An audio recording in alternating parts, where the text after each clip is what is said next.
You occasionally see something that is so unique or so different that it just captures your attention. We have one such thing like that here in the foyer of Bella Vista Assembly, and I know just the person to ask the story behind this Bible because their name appears in it many, many times.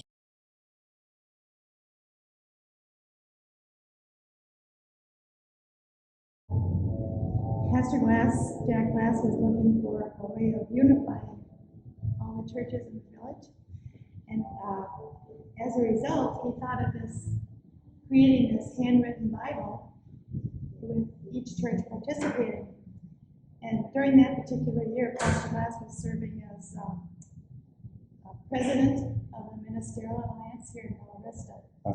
So the chapters of the Bible were all divided, and the churches trying to an equal number of churches to copy.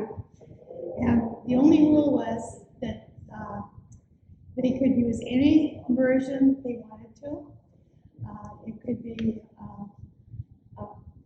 some chose to print, some chose to write it, some chose to do it in 2 columns like this one, and some chose to put it in 1 column all across.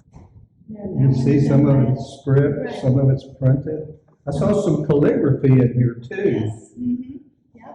And there was whatever they chose to do it. But it is all from some version of the King James Bible. No, it could be, it could be NIV, it could be whichever version they wanted to use.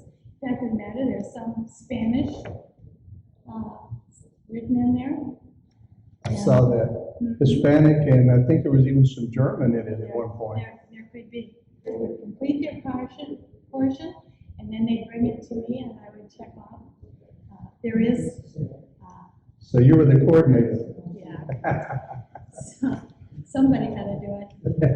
So, and large print. Strangely enough, when it was all finalized, there was a lot that wasn't done, and I had to finish it. Oh, so you were not only the organizer, but you were the finisher. You were the author and finisher of the Bible. There were no exactly which churches participated. Looks like there's churches in Gravett and in Rogers, as well as the Bella Vista churches. That's right. Well, but there is one section that I didn't know had been distributed to a church, and when they brought it back, and I had assigned it to somebody else, so I couldn't read theirs out. So there's one section in the Old Testament that's actually in there twice. So. And once it was completed, how long did it take to do it from start to finish? Before it was all done? I don't know. Because when I decided to put down some history, it was years later. I don't remember that, but it took time. It took time. Like 2 years, 3 years? No, I don't think it took. The idea was to reach people. So it was taken. One church did take it for their week of the Bible, but otherwise the plan was to go to all the churches.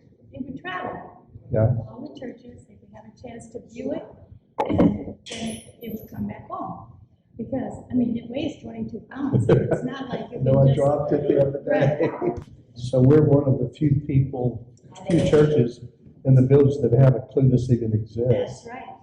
And the thought was maybe someday it would go into the Bella Vista Museum. Yeah. But I think it attracts more attention here because our people are always asking for it. And you've got a history there in your hand. Is that kind of a... That's the history of it. And I suggest that periodically it be put in the monthly newsletter or something. Yeah. And that would remind people, or all new people would get a chance to find out about